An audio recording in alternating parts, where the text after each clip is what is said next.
Good morning, dear students. ఇవాళ we are going to start a new subject for BCom General and BCom Computers is corporate accounting. Corporate accounting mostly ఇది తెలుగులోను ఇంగ్లీష్లో కూడా నేను మీకు కలిపి చెప్తాను. కార్పొరేట్ అకౌంటింగ్ అంటే కార్పొరేట్ అంటే ఏంటంటే కంపెనీ యొక్క దాని అకౌంటింగ్ ఎలా చేయాలి అనేది అసలు కంపెనీ అనేది ఏంటో దీనిలో సిలబస్లో ఇనీషియల్గా ఒకసారి ఇది చూస్తే జస్ట్ సెకండ్.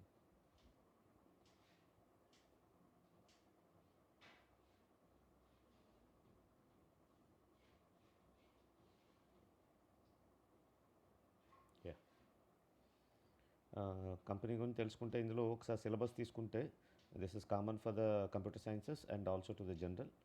అండ్ దీనిలో accounting for the share capital అంటే దాని ఫీచర్సు, దాని రీఇష్యూస్, వీటి గురించి మాట్లాడుకుంటాం.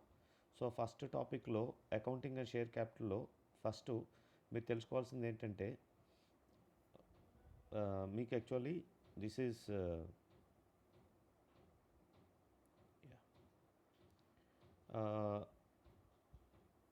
ముఖ్యంగా తెలుసుకోవాల్సింది ఏంటంటే types of the business organizations. అంటే ముందు మనం సెకండ్ సెమిస్టర్లో బిజినెస్ ఆర్గనైజేషన్స్ గురించి తెలుసుకున్నాం. బిజినెస్ ఆర్గనైజేషన్స్ ఏంటంటే there are different types of business organizations. అందులో ఫస్ట్ది ఏంటంటే sole proprietorship and the partnership. So ఇందులో దీనిలో ఉన్న లిమిటేషన్స్ ఏంటంటే ఫస్ట్ సోల్ ప్రొప్రైటర్షిప్ అనేసరికి అతను ఒక్కడే ఉంటాడు, అతనే ఓనరు, అతను ఏదైనా డెసిషన్స్ తీసుకోగలుగుతాడు, కానీ అతనికి సఫిషియెంట్ ఫండ్స్ ఉండవు. అంటే ఇప్పుడు మన సోల్ ప్రొప్రైటర్షిప్ అంటే ఎలా అనుకుంటామంటే ఒక్కొక్కసారి నో ఒక వెజిటబుల్ వెండర్ లేకపోతే ఎవరైతే కూరగాయలు అమ్ముకుంటుంటాడో అతను లిమిటెడ్ ఇన్వెస్ట్మెంట్స్తో వెళ్తాడు, హోల్సేల్ మార్కెట్లోకి వెళ్తాడు, కూరగాయలు కొనుక్కుంటాడు, వస్తాడు, బజార్లో పెడతాడు, బజార్లోంచి అమ్ముకుంటాడు. At the end he may get the profits. అంటే సమ్టైమ్స్ అది ఏదైనా వర్షం పడి లేకపోతే అతనికి ఏదైనా చిన్న ప్రాబ్లం వచ్చి ఏదైనా లాక్డౌన్ అయ్యి అతని బిజినెస్ కాకపోతే అతనే లాస్ భరిస్తాడు. సో దీనివల్ల అన్లిమిటెడ్ లయబిలిటీ ఉంటుంది, అంటే ప్రాఫిట్ వస్తుంది, అలాగే లాస్ వస్తే తను ఒక్కడే భరించాలి. అలాగే పార్ట్నర్షిప్ ఫర్మ్లో కూడా ఎలా ఉంటుంది అంటే వాళ్ళకి పార్ట్నర్స్ దగ్గర సఫిషియెంట్ క్యాపిటల్ ఉండదు, అలాగే వస్తే పార్ట్నర్సే బాధపడతారు. సో వేరాజ్ వీటిలన్నింటినీ ఓవర్కమ్ అవ్వడానికి the convenient form of the organization but grows with the expansion of the business requiring the huge funds is the joint stock company. And the joint stock company అంటే public private, అంటే ఎవరైతే company పెడతారో వాళ్ళు as well as వాళ్ళతో పాటు ఎవరైతే ఆ కంపెనీలో ఇన్వెస్ట్ చేస్తారో దాన్ని జాయింట్ స్టాక్ కంపెనీ అంటాం. దీన్ని కామన్ టెర్మినాలజీ కంపెనీ అని కూడా అంటాం అనమాట. దీని ప్రస్తుతం అయితే ఇది యాక్చువల్లీ యాక్ట్ ఎప్పటి నుంచో ఉంది అంటే 1882 నుంచి ఉంది. ఆల్మోస్ట్ అక్కడి నుంచి 1832 నుంచి ఉంది అప్రాక్స్గా. సో 1832 నుంచి 1860లో ఒక రివైజ్ అయింది, అంటే బ్రిటిష్ ఇండియా ఉన్నప్పుడే ఈ పర్టికులర్ యాక్ట్ అనేది వచ్చింది. అసలు యాక్చువల్లీ బ్రిటిష్ వాళ్ళు కూడా ఇండియాలో ఎంటర్ అయింది through the east India company. So అక్కడ కూడా వాళ్ళు బ్రిటిషర్స్ అప్పటి వరకు మనకి ఓన్లీ ట్రేడింగ్ ఉంటుండే. సో మోస్ట్లీ రాజాస్, మహారాజాసు, జమీందారులు వీళ్ళ దగ్గర నుంచి ఎక్కువ ఉంటుండే. దాని తర్వాత ఇండియాలో కూడా కంపెనీస్ యాక్ట్ అనేది 18th సెంచరీలో బ్రిటిష్ ఇండియా టైం నుంచి స్టార్ట్ అయింది. అప్పటి వరకు మన పార్ట్నర్షిప్ ఫర్మ్స్ ఉంటుండే అండ్ పబ్లిక్ నుంచి అమౌంట్ తీసుకునేది only that kings use to take care. అప్పుడు మనకు డెమోక్రసీ ఉండేది కాదు. Mostly it is empires like British empire use to come. So అప్పుడు వాళ్ళ కంపెనీస్ ఫామ్ అయ్యి ఇండియా రావడం జరిగింది. సో కంపెనీ అంటే మీనింగ్ ఏంటో తెలుసుకుందాం. So A company is a voluntary and autonomous association of certain people with a capital divided into numerous transferable share formed to carry out a particular purpose in common. అంటే company అనేది ఒక association of certain persons, అంటే 4-5 కలిపి కామన్గా అది పెట్టేది. దానిలో షేర్లు ఒక ట్రాన్స్ఫరబుల్ షేర్ లాగా, అంటే ఇమాజిన్ నేను కంపెనీలో షేర్లు కొనుక్కున్నాను, రేపొద్దున నాకు అవసరమైన షేర్లు అమ్మేద్దాం అనుకుంటున్నాను, ఎవరికైనా నేను అమ్మేయచ్చు. అలాంటి ప్రొవిజన్ ఉన్నది. 1 సెకండ్.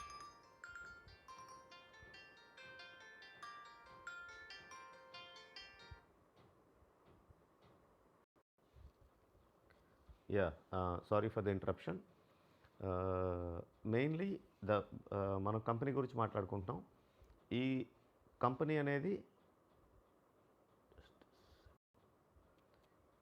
అనేది మనకి it's an voluntary and autonomous association of certain people with capital divided into numerous transferable shares formed to carry on out A particular purpose in common. అంటే ఒక కంపెనీ అనేది కొంతమంది పీపుల్ చేత ఫామ్ చేయబడి, అలాగే మరికొంత చేత న్యూమరస్ ట్రాన్స్ఫరబుల్ షేర్స్ కింద ఫామ్ అయ్యి ఒక పర్టికులర్ బిజినెస్ యాక్టివిటీని క్యారీ అవుట్ చేస్తుంది. అంటే నా దగ్గర షేర్స్ ఉన్నాయి, నేను ఎవరికైనా ఆ షేర్ని అమ్ముకునే ప్రొవిజన్ నాకు ఉంటుందన్నమాట.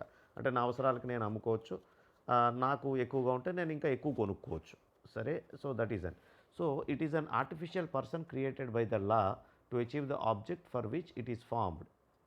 So it is an artificial person అంటే ఇక్కడ ఇది ఒక మనిషి క్రియేట్ చేసింది కదా. అక్కడ కంపెనీ అనేది ఒక ఆర్టిఫిషియల్ పర్సన్ అవుతుందన్నమాట. అంటే రిలయన్స్ ఒక కంపెనీ అంటే రిలయన్స్ అనే దాని మీద అన్నీ ఫామ్ అవుతుంటాయి అన్నమాట.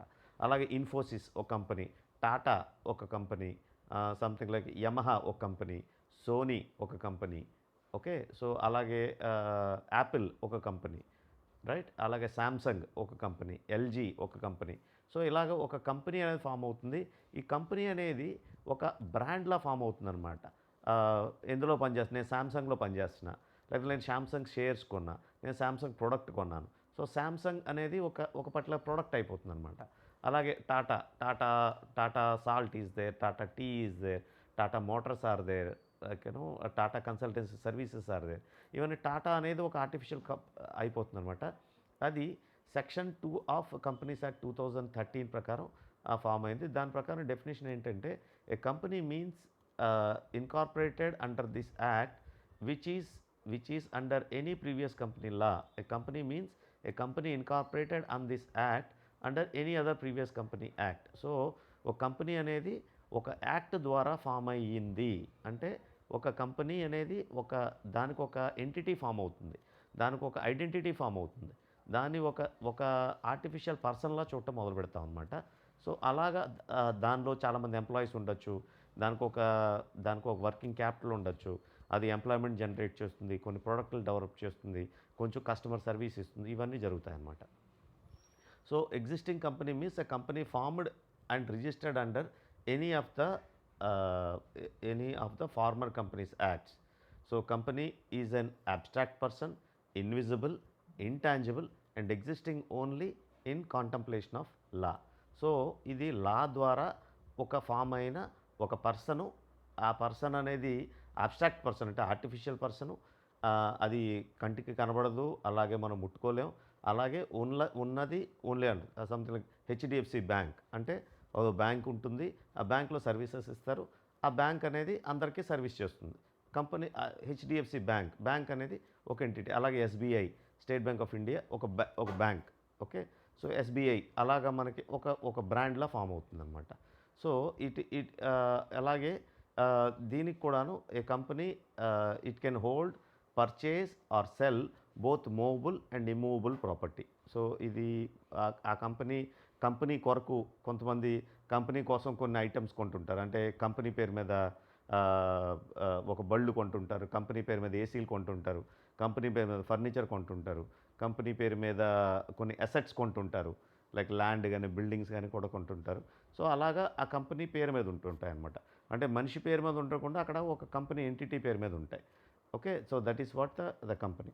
And law creates it and law can only dissolve it. So ఇది లా మనకి ద్వారా ఫామ్ అవుతుంది, అలాగే లా కూడా డిజాల్వ్ అవుతుంది. Okay, just a second. Okay, law can create it and law can only dissolve it, right? So this is what the company is all about. Just a sec.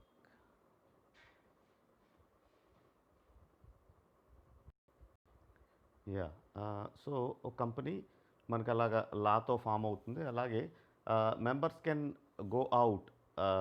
ఇక్కడ the law can create it and లా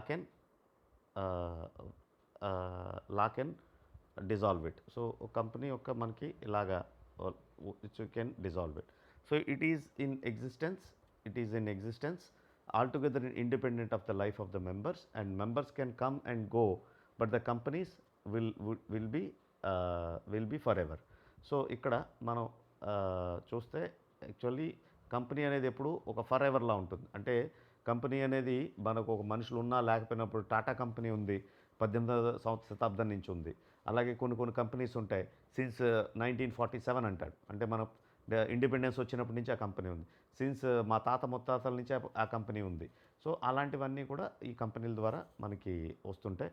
అలాగే transferability of the shares is given the perpetual succession. Perpetual succession అంటే ఏంటంటే ఈ ఈ ఇది మనకి ఎప్పుడు అది అలా కంటిన్యూగా ఉంటానే ఉంటాయి. అంటే దాని డెత్ కానీ, ఇన్సానిటీ కానీ, insolvency of any member will not affect the existence. So అది మనకి ఎప్పుడు ఒక డెత్ కానీ దానివల్ల కానీ మనకి ఏమి ఇబ్బంది లేకుండా ఉంటుందన్నమాట. So this is about the particular company. నా ఇప్పుడు క్యారెక్టరిస్టిక్స్ ఆఫ్ ద కంపెనీ చూద్దాం. The main characteristics of the company, it is a legal distinct, it is a legal distinct person and a quite separate from its member, and it is having an independent existence. It is having an independent existence. So అంటే అది ఆ company ఒక లీగల్గాను అలాగే ఇండిపెండెంట్గాను ఉంటుందన్నమాట. Second characteristic, liability of the members is limited to the extent they face the value of the shares held by them. అంటే ఒకవేళ company లాభాలతో కానీ నష్టాలతో కానీ వాళ్ళకి ఎంతవరకు ఉంటుందంటే వాళ్ళకి ఎంత అయితే షేర్ ఉందో అంతవరకే ఉంటుంది, దానికి మించి ఉండదు. సో దానివల్ల ఒకవేళ లాస్ వచ్చినా హెవీగా ఉండదు, ఒకవేళ లాభం వచ్చినా హెవీగా ఉండదు. దానివల్ల రిస్క్ అనేది తక్కువ ఉంటుంది. అలాగే ఇది పర్పెచువల్ సక్సెషన్. ఇందాక అనుకున్నాం పర్పెచువల్ సక్సెషన్ అంటే ఏమిటంటే అది మనం ఉన్నా లేకపోయినా అది మనకి కంటిన్యూ అయిపోతుంది, తరతరాలు అలా వస్తుంటుందన్నమాట. So that is what the perpetual. So members of this company can keep changing from time to time, and it will affect the continuity of the company. Okay, so ఇది couple of the characteristics. So ఇంకా the shares of the company, the fourth point, the shares of the company are freely transferable except in the case of private limited company. So shares అనేవి నాకు అవసరం వచ్చినప్పుడు నేను అమ్ముకోవచ్చు, నా దగ్గర డబ్బులు ఉంటే నేను కొనుక్కోవచ్చు. అలాంటి ఫ్రీడమ్ కూడా ఈ జాయింట్ స్టాక్ కంపెనీతో ఉంటుంది. అలాగే company being a legal person, it is capable of owning, enjoying and disposing the property in its own time. So నేను ఓన్ చేసుకోవచ్చు, నేను దాన్ని అనుభవించవచ్చు, అండ్ ఆల్సో నాకు అవసరమైనప్పుడు దాన్ని అమ్ముకోవచ్చు. అలాంటి స్వాతంత్రం, అట్లాంటి ఫ్రీడము ఈ కంపెనీస్తో మనకు ఉంటుంది. A company being a separate body can sue or be sued in its own name. The కంపెనీకి ఏదైనా భంగం వాటిల్తే ఆ కంపెనీ ఎవరి మీద కేసు వేయచ్చు, అలాగే కంపెనీ మీద కూడా ఎవరైనా కేసు వేయచ్చు. అంటే ఇన్ ద సెన్స్ ఆ కంపెనీ బ్రాండ్ నేము సిమిలర్గా ఉన్నది ఎవరో వాడేస్తున్నారు, ఆ కంపెనీ నేము అలాగే కొంచెం మార్చేసి వాడేస్తున్నారు, ఇమీడియట్ కంపెనీ వాళ్ళ మీద కేసు వేయచ్చు. అరే నా కంపెనీ ఇది, నా ప్రోడక్ట్ లాంటివే ఇంకొకటి, ఇప్పుడు కోకోకోలా ఉంది, కోకోకోలా లాంటిది ఆడెవడో సేమ్ బ్రాండ్తోనూ ఇంకొకటి ఏదో పేరు మార్చేసి అమ్మేస్తున్నాడు, ఇమీడియట్గా కంపెనీ వాళ్ళ మీద కేసు వేయచ్చు. ఇది కంపెనీ నాది, కంపెనీ బ్రాండ్ నాది, ఈ కోకోకోలా కంపెనీ నాది, అలాగా ఒక కంపెనీ వేయచ్చు అనమాట. అలాగే ఆ కంపెనీ సంబంధించే ప్రోడక్ట్ బాగాలేకపోయినా ఆ కంపెనీ మీద కేసు వేయచ్చు. కోకోకోలాలో ఏదో సంథింగ్ లైక్ ఏదో సంథింగ్ లైక్ దానిలో గ్యాస్ లేదు, లేకపోతే దానిలో బల్లు పడింది, లేకపోతే ఇంకోటి ఏదైనా, నేను కంపెనీ మీద కేసు వేయచ్చు అనమాట. వెంటనే కంపెనీ మీద యాక్షన్ తీసుకుంటారు. సో అలాగే company is an artificial person. ఇందాక కూడా మళ్ళీ అనుకున్నాం, it is an artificial person. So it is an artificial person, that means ఆ కంపెనీని, అప్పుడు కోకోకోలా కంపెనీ అలాగే పెప్సీ కంపెనీ అనేది ఒక ఆర్టిఫిషియల్ పర్సన్, ఆ కంపెనీ మీద వేస్తాం అన్నమాట మనం కేసు. సో అలాగా through the human beings, and it is also called the human beings are also called directors of the company. So there is a divorce between ownership and the management also. So దానికి ఒక డిస్టింక్ట్గా ఉంటుంది, owner ఎవరు అలాగే management ఎవరు. So it is an voluntary organization, association of the persons formed by usually for the profit. ఇది any company మనం form చేసేది బిజినెస్ కోసమే, ప్రాఫిట్ కోసమే. And A company can buy its own షోర్స్ under certain conditions. అలాగే company ఇప్పుడు తన company యొక్క share holders ఇంకా దానిలో ప్రాఫిట్ వచ్చింది, కంపెనీ షేర్ పెంచుకుందాం అనుకుంటుంది, అది కూడా చేయొచ్చు అనమాట. ఓకే. అండ్ ఇవన్నీ the characteristics of the company. అలాగే మనం ఇప్పుడు కైండ్స్ ఆఫ్ ద కంపెనీ ఒకసారి తీసుకుందాం. There are various types, something like మేజర్గా 3 to 4 టైప్స్ ఉన్నాయి. సో అలాగే ఒకటేమో చార్టర్డ్ కంపెనీస్. ఇది చార్టర్ అంటే ఒక బ్రిటిష్ వర్డ్ అనమాట. ఓకే. చార్టర్ అంటే మనకి రాయల్ చార్టర్ అంటుంటారు. సో ఈ చార్టర్డ్ అంటే మనకి కాన్స్టిట్యూషన్లో చార్ట్ అయింది, దీన్ని చార్టర్డ్ కంపెనీస్ అంటారు. అలా companies which are incorporated the special charter by the king or a సావనీర్ such as East India Company. Such companies are referred. ఆ టైంలో ఎలా ఉంటే రాజులు, కింగ్స్ ఉంటుండేవారు అనమాట. కింగ్ డిసైడ్ చేస్తాడు whether or a sovereign or అక్కడ ఉన్న రాజరికం వాళ్ళు చేస్తారు. అలాగే ఆల్ కంపెనీ ఫామ్ చేస్తారు. అలాగా ఫామ్ అయింది east India company. The first company use to come అంటే మీరు వెళ్ళండి అంటే ప్రజల డబ్బులు కంపెనీలో పెట్టచ్చు, అలాంటి ఫ్రీడమ్ కంపెనీకి ఉంటుందన్నమాట. అలాగే స్టాట్యూటరీ కంపెనీస్ అంటే గవర్నమెంట్ ఫామ్ చేస్తుంది. అంటే మనకు డెమోక్రసీ వచ్చిన తర్వాత ఒక యాక్ట్ ప్రకారం ఫామ్ అయింది. అలాంటి something like reserve bank of India, లేకపోతే లైక్ ఇండియన్ కార్పొరేషను, లేకపోతే like industrial finance corporation, NABARD, ఇలాంటివన్నీ కూడా ద స్టాట్యూటరీ కంపెనీస్ అంటారు. So okay. సో ఇవి. దాని తర్వాత there are something called registered companies. The companies incorporate అంటే ద కంపెనీస్ యాక్ట్ 2013 ఇప్పుడు ఉంది. 2013కు ముందు 1950 ఉండేది. ఆ తర్వాత ఇప్పుడు మళ్ళీ 2020లో మార్చచ్చు, 2025లో మార్చచ్చు, ఏదైతే కంపెనీ యాక్ట్ వస్తుందో అదనమాట. So that is actually 3 types of companies. One is chartered companies, second is statutory companies, and third is registered companies. So ఇవి మనకి different types of the companies ఉంటాయి.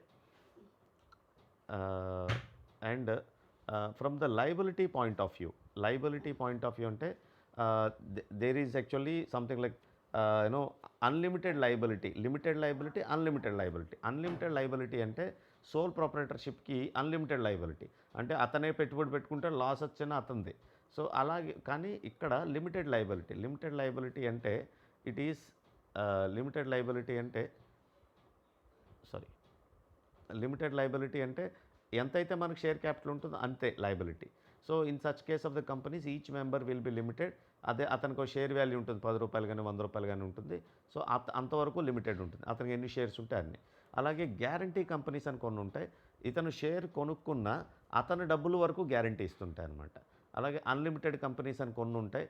సంథింగ్ లైక్ ఇది లార్జ్ పార్ట్నర్షిప్ ఫర్మ్స్. అంటే unlimited liability అనుకున్నాం అంటే partnerships కానీ soul ప్రొపరేటర్షిప్స్ కానీ వీటిలన్నిటిని ఈ మూడిట్లోకి వస్తాయన్నమాట. Okay. So this is about the types of the company. Okay. So there are from the point of the public investment point of view 2 different types ఉంటాయి. One ఏంటంటే మనకి private limited companies అంటే which is formed by the private people. Okay. So అందులో ఒక ఇద్దరు కంటే ఎక్కువ మంది ఉండొచ్చు. అయితే మ్యాక్సిమం అందులో మెంబర్స్ 200 మంది మాత్రమే ఉండాలన్నమాట. 200 మందికి దాటకూడదు. అదే 200 మందికి దాటితే కనుక this is called public limited companies. 200 మంది. దీనిలో పబ్లిక్ లిమిటెడ్ కంపెనీస్లో అన్లిమిటెడ్ ఉండొచ్చు, ఎవడైనా షేర్ క్యాపిటల్ పెట్టచ్చు. అయితే క్యాపిటల్ రెస్ట్రిక్షన్స్ కూడా ఉన్నాయి. సో దాంట్లో ఏంటంటే 200తో పాటు ద మినిమం పెయిడ్ క్యాపిటల్ ఎంత ఉండాలి, ఇక్కడ 1 lakh ఉండాలి. అయితే పబ్లిక్ లిమిటెడ్ కంపెనీలో ఇంకా ఎక్కువ ఉంటుందన్నమాట. ఇప్పుడు ఇంచుమించుగా ద పెయిడ్ అప్ క్యాపిటల్ 5 లక్షలు ఉంటుంది, right. So the high paid up క్యాపిటల్లో public limited company, private limited కంపెనీలో ₹1,00,000. So this is called private limited or public limited company. To recap the types of the కంపెనీస్లో, kinds of the కంపెనీస్లో ఒకటి ఫార్మేషన్లో chartered companies, statutory companies, registered companies. అలాగే liability limited companies, guarantee companies, unlimited companies. Public investment point of వ్యూలో private companies, public limited companies. So ఇది ఇవాళ companies గురించి తెలుసుకున్నాం. ఇప్పుడు మనం ప్రతిదీ షేర్ క్యాపిటల్ దాని గురించి తెలుసుకుందాం మన నెక్స్ట్ క్లాస్లో. Okay. Thank you very much.